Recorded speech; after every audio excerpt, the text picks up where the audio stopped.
Walaupun saya nggak pelaku, tapi saya melihat kok wong itu telanjang loh, kira-kira gitu ya. Usaha rame, tapi gelisah. Hidup tuh gelisah, tidak nyaman. Nah, saya sempat merenung, sempat diskusi sama istri. Ternyata persoalannya adalah Assalamualaikum warahmatullahi wabarakatuh.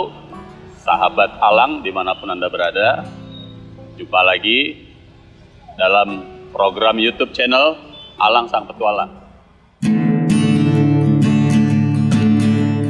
Orang-orang miskin di jalan, yang hidup di gorong-gorong pinggiran kota, yang kalah dalam hidup diledek impian. Kali ini kita mau jumpai seorang pengusaha UMKM ya, yang bergerak di bidang kuliner kecil-kecilan, tapi alhamdulillah berkah sekali hidupnya. Kita akan belajar dari seorang Pak Heru namanya, penjual pecel di kawasan Jati Asih, Bekasi. Bagaimana suka dukanya, bagaimana dia mengatasi cash flow-nya, dan yang paling penting dia punya pengalaman menarik ketika dia terjerat riba. Kita ngobrol-ngobrol ya. Sosok Pak Heru sedang berjualan dan sedang melayani customer-nya.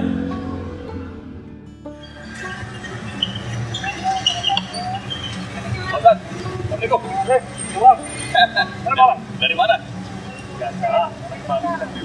Oh,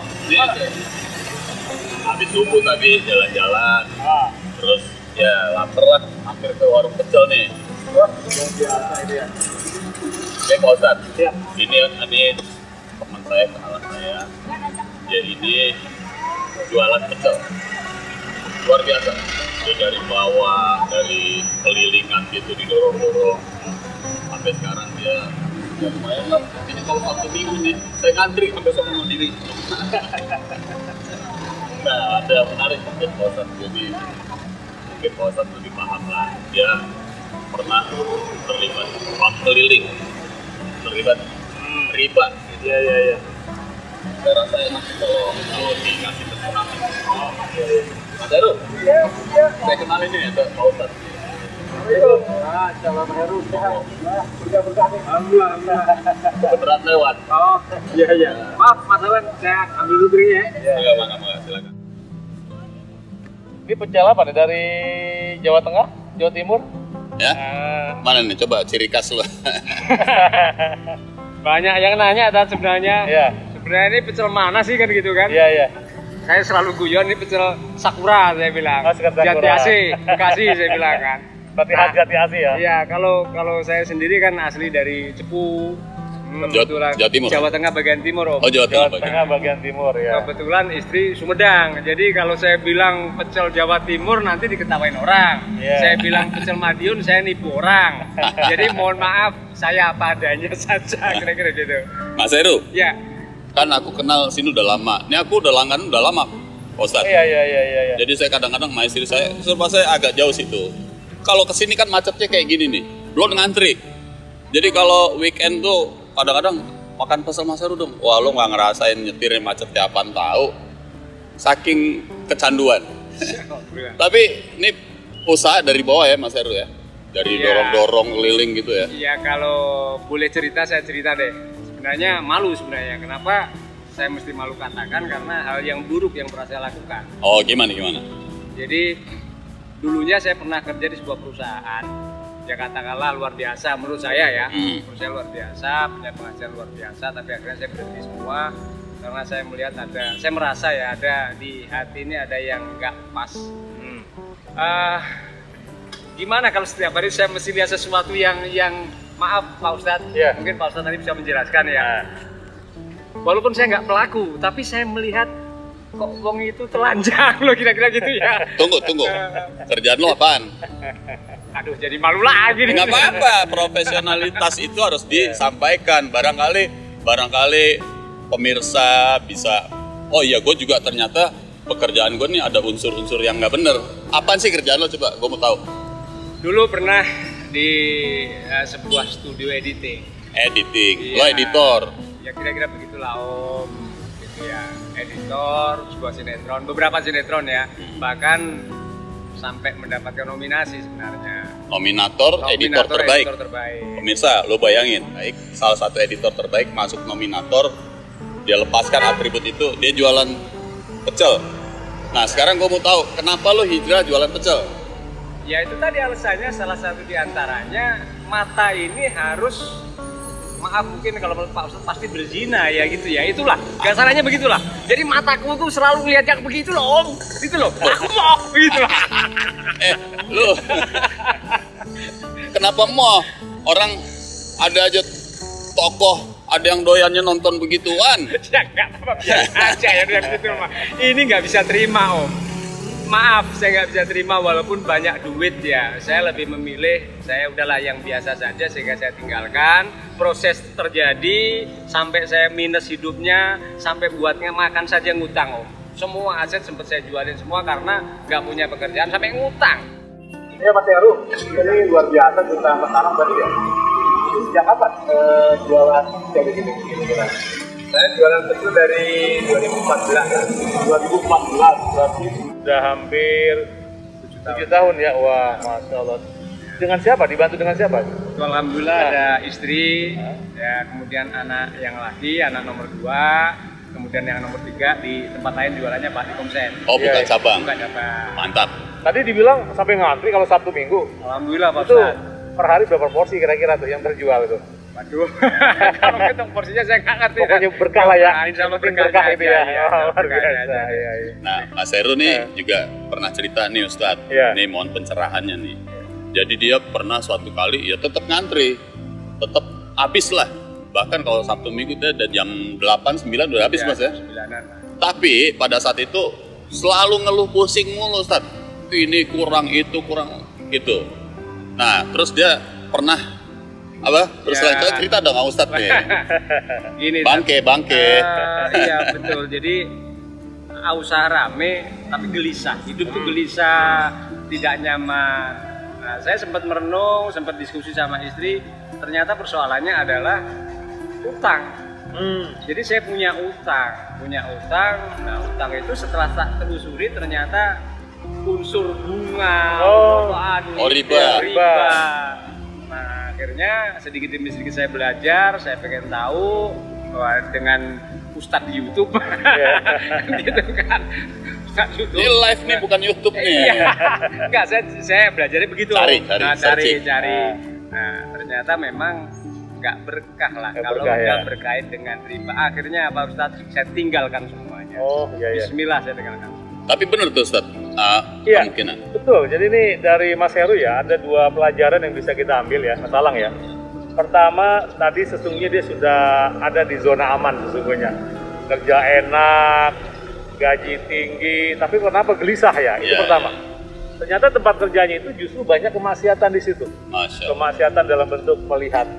Mata ketika melihat sesuatu yang bukan dibolehkan, yang diharamkan, ini berarti kemaksiatan, kezaliman mata. Itu yang akan membuat gelisah pribadi seseorang ketika dia melakukan dosa.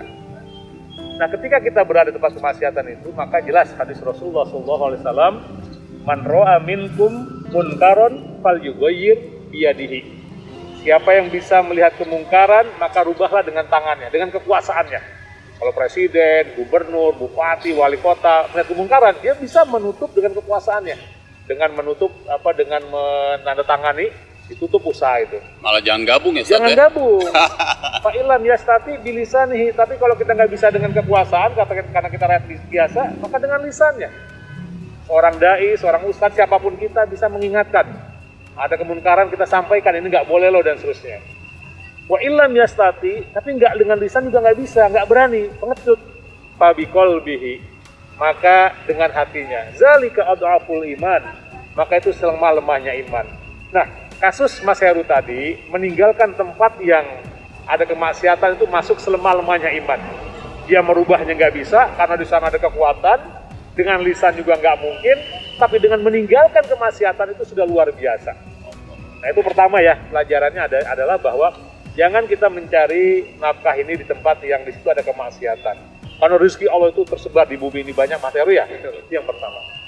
Yang kedua, tadi terkait dengan sering gelisah usaha karena dari modal pinjaman itu kemudian kita kembalikan lebih dari yang kita pinjam. Ini memang sudah menyebar riba di negara kita ini, Mas Alang ya. Dan riba ini ancaman Allah Subhanahu wa taala sangat jelas. Gimana Ustaz? Iya. Luar biasa kayaknya. Allahul bai'a wa harramar riba. Riba itu sesuatu yang diharamkan oleh Allah. Tapi Allah menghalalkan jual beli. Makanya saya sangat luar biasa senang nih bertemu dengan Mas Heru, Mas Alang. Ini ada UMKM, usaha kecil, tapi insya Allah ini menenteramkan jiwa, menenangkan dan memberikan keberkahan. Sebab kalau sudah jatuh riba, orang yang sudah jatuh riba, yang pertama dia melakukan salah satu di antara 7 dosa besar. Jadi 7 dosa besar. Ya. 7 dosa besar. Sabul kabair. Salah satunya adalah ar-riba. Sama dengan zina, sama dengan musyrik, nauzubillah.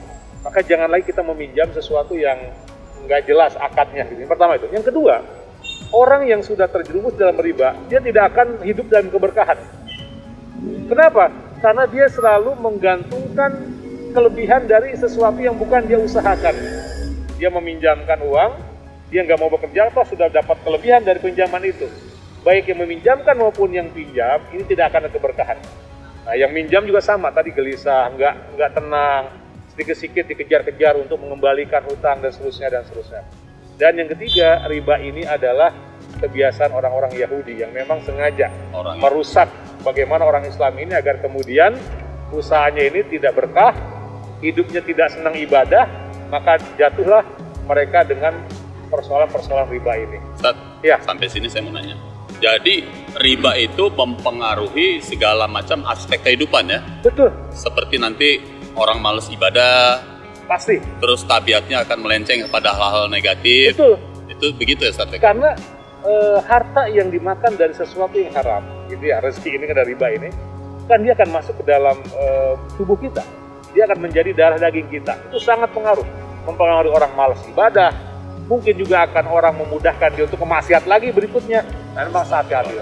Dan yang terakhir yang kita ngerikan ini, anak-anak keturunan kita ini tidak menjadi anak yang soleh dan soleha. Dan yang paling bahaya lagi, doa kita tidak akan dikabulkan oleh Allah. Karena riba ini termasuk yang penutup untuk diterimanya doa seseorang dari Allah Subhanahu wa taala. Oleh karena itu saya sangat mengapresiasi Mas Alang ya. Apa yang dilakukan oleh Mas Heru ini luar biasa ini, walaupun kecil tapi berkah, tenang hidup, nggak ada dikejar-kejar hutang gitu ya. Setelah ini jam 10 selesai ya. Amin. Nah kita bisa pulang, bisa sholat zuhur tepat waktunya. Duha ya. Duha, wah kan enak. Oh iya. Ini saya mau tahu juga nih Ustaz. Iya. Waktu itu mengakhirinya gimana? Apakah jalan terus? Apa kalau stop dulu terus memulai lagi? Stop dulu ngumpulin uang nyelesain atau gimana? Ini kita mau tahu. Semoga pemirsa juga bisa dapat arahan, pelajaran yang bermanfaat dari Pak Heru Bandar Pecel. Gimana coba ceritain? Jadi pertama adalah niat tuh. Pertama niat. Niat luar biasa. Niat bahwa kita harus meninggalkan dari riba. Menurut penjelasan Pak Ustadz tadi kan riba itu dan saya tangkap tadi kan. Jadi, klik harus. Jadi misalnya begini, contoh saya masih punya kaitan utang, harus segera selesaikan. Selesai udah jangan ngambil lagi Om. Apapun alasannya, mau lu nangis darah ibaratnya jangan ambil lagi. Dan ini Om, saya terapkan di keluarga. Anak-anak contoh kecil saya mau sampaikan. Ini anaknya ada di sini. Ya, pengen motor gede. Nah, cerita kan? Ada duit, beli. Nggak ada ya kredit. Kalau kredit kamu keluar rumah. Itu saya bilang. Wah, ini tegas. Artinya saya nggak mau di rumah ada riba lagi. Masya Allah. Kalau yang sudah ada biarin dulu karena kita memang belum mampu. Yeah. Ya kan, misalnya ada sesuatu, katakanlah ada satu yang memang belum selesai, selesaikan dulu udah. Kalau bisa di stop. Kalau belum ya sudah. Ini kita serahkan ke Allah. Kita serahkan ke Allah, itu menurut saya Om. Jadi itu tekad itu yang saya hampir tiap hari berantem. Bahkan sampai hari ini saya belum punya rumah. Sampai ngomong loh kok nggak punya Karena rumah. apa? Ya karena saya nggak mau ngutang. Oke, luar biasa. Jadi pemirsa, sorry. Yang paling sebelum jauh nih, jangan sampai pemirsa lupa bahwa niat ya. Betul. Yang kedua nih, yang satu niat, yang kedua komitmen untuk tidak melakukan lagi. Say no to riba, gitu Ustaz ya? Iya, betul sekali. Lanjut, Ustaz, kemudian gini Ustaz. Ya. Setelah beliau nih komitmen, apa yang harus dijaga Ustaz? Mungkin menjaga dengan tausiah, dengan pengajian. Jadi supaya memelihara iman tuh gimana sih Ustaz? Ya. Supaya kita nggak kembali. Kalau Imam Syafi'i mengatakan al-iman yazidu wa yanqus. Iman tuh kadang-kadang bertambah, kadang-kadang turun. Kapan dia bertambah dan kapan dia turun? Dia bertambah ketika berada di lingkungan yang baik, yang kondisif. Oh gitu. Bergaul bersama dengan orang-orang soleh, menjaga sholat jamaahnya, gitu ya. Kemudian sering membaca Al-Quran. Ini bagian-bagian untuk menopang agar keimanan kita minimal tetap, tapi syukur-syukur bisa bertambah. Kapan dia berkurang? Ketika kita bergaul dengan orang-orang yang banyak melakukan dosa. Karena manusia ini kan kadang-kadang kalau kita ingin tahu tentang seseorang, lihatlah temannya. Kalau temannya baik, insya Allah akan baik. Tapi kalau temannya jahat, dia masih akan jatuh kepada kejahatan itu. Jadi parameter seseorang tuh lihat temannya dulu ya. Lihat temannya dulu. Kita lihat seseorang si A nih. Betul. Wah, temannya tukang judi nih. Pasti dia. Paling nggak itu tukang beli di kartu. Makanya kan diingatkan kalau bergaul itu dengan tukang minyak, minimal kita ke bau harum. Jangan kepada tukang besi, pasti akan bau gitu ya. Terus bolong bajunya. Bolong bajunya. Itu hadis sahih ya, Ustaz? Hadis sahih itu. Kemudian yang kedua, jadi memang ini ke depan jangan sampai masyarakat ini jatuh kepada dunia riba ya. Kenapa? Karena tugas pemerintah tentunya menciptakan, membentuk program-program UMKM, usaha mikro, kecil, menengah. Ini saya kira yang saat COVID pandemi hari ini itu yang perlu digalakan. Modalnya nggak besar-besar kok. Ya, 10-20 bisa jalan orang dengan jualan begini Pak ya? Betul Pak ya? Paru-paru ya? Kalau saya boleh cerita, saya modal nggak sampai sejuta. Ya artinya arti 10 itu udah sangat luar biasa. Ya 10 juta. Ya, ini kemudian kita berdayakan masyarakat jauh dari riba tapi berkah. Kemudian pemerintah melakukan pemberdayaan, kan luar biasa ini masalah ya. Iya, luar biasa. Nah, ini menjadi bagian yang juga harus kita ingatkan nih kepada siapapun yang menjabat di negeri ini hari ini. Tolong jangan suburkan pertumbuhan riba ini. Mari kita cari solusi-solusi yang justru mendapatkan keberkahan dari Allah Subhanahu wa taala. Ya, saya rasa bagus sekali. Memang saatnya lah kita bangkit UMKM kita ya. Pengalaman Pak Heru adalah pengalaman kecil dari sekian banyak. Mungkin saya juga pernah ngalamin gitu. Tapi kita belajar hari ini dari Pak Heru bagaimana tekadnya meninggalkan riba. Dan bagaimana dia sadar bahwa riba itu menghambat kesuksesannya. Dan riba itu, Pak Ustadz bilang, menghambat surga kita. Gitu Pak Ustadz ya? Betul. Nah, jadi juga pelajaran hari ini juga, bahwa ada namanya sunnah mudawalah. Bahwa manusia itu hidup bergiliran, kadang-kadang di atas, kadang-kadang di bawah. Tadi secara ekonomi tinggi kemudian terjebak gitu ya, dalam kondisi sulit. Itulah ujian dari Allah. Bahwa manusia ini, dunia ini adalah darul bala. Dunia ini adalah tempatnya diuji oleh Allah. Kalau darul jaza itu di akhirat nanti. Nah, oleh karena itu, sebagai orang hidup, apalagi kita yang beriman kepada Allah Subhanahu wa taala, pasti akan diuji dengan berbagai ujian. Ujian itu bisa datang dari keluarga besar, bisa datang dari keterpurukan ekonomi kita, bisa datang kita diberikan penyakit oleh Allah. Tapi ingatlah, orang yang berbahagia adalah orang yang sabar ketika dia diuji. Dan orang yang bersabar, balasannya tidak ada lain kecuali surga Allah Subhanahu wa taala. Itu masalah tambahannya. Nah. Terus satu lagi Ustaz, pertanyaan saya. Ada orang yang sabar ketika diuji harta yang berlimpah. Dia merasa happy. Tapi ketika dia diuji miskin, wah itu ngaco gitu. Nah itu pasti ada kan. Betul. Ujian seperti itu. Dan sungguhnya gini masalah, Allah menguji kita itu dengan dua jenis ya. Kalau dari segi harta, ujian itu bisa kekurangan harta, bisa kelebihan. Ya. Orang kaya banget atau orang miskin banget, dua-duanya posisinya ujian, gitu ya. Yang kaya banget ujiannya adalah sejauh mana dia bersyukur tidak dengan kekayaannya itu. Syukur. Sementara orang yang kurangan, ujiannya adalah sejauh mana dia bersabar. Jadi kunci kehidupan cuma dua, syukur sama sabar. Kalau dua-dua kunci ini sudah kita miliki, kita aman. Ketika Allah memberikan nikmat segede apapun, jabatan, harta, kedudukan, kita akan bersyukur kepada Allah. Ingat, bahwa itu semua untuk kepentingan agama Allah. Ketika kita punya sabar, sejatuh apapun kita punya kunci yang namanya sabar. Kita tidak akan kemudian keluar dari ajaran Allah Subhanahu wa taala. Jadi kunci masalah dua, sabar dan syukur. Makanya Rasulullah bersabda, "Ajaban li amril mu'min." Rasul heran dengan orang beriman. Karena dalam kondisi apapun bergembira dia. Ida asobatu musibah, ketika ketimpa musibah dia bersabar. Sobar. Wa ida asobatun syakara, ketika dia mendapatkan nikmat dia bersyukur. Jadi dua ini aja sesungguhnya hidup sabar dan syukur. Sabar ya? Dan syukur. Oke, pemirsa, itulah kata-kata mutiara dari Ustadz Heri Koswara yang menerangkan bahwa kunci hidup adalah sabar dan syukur.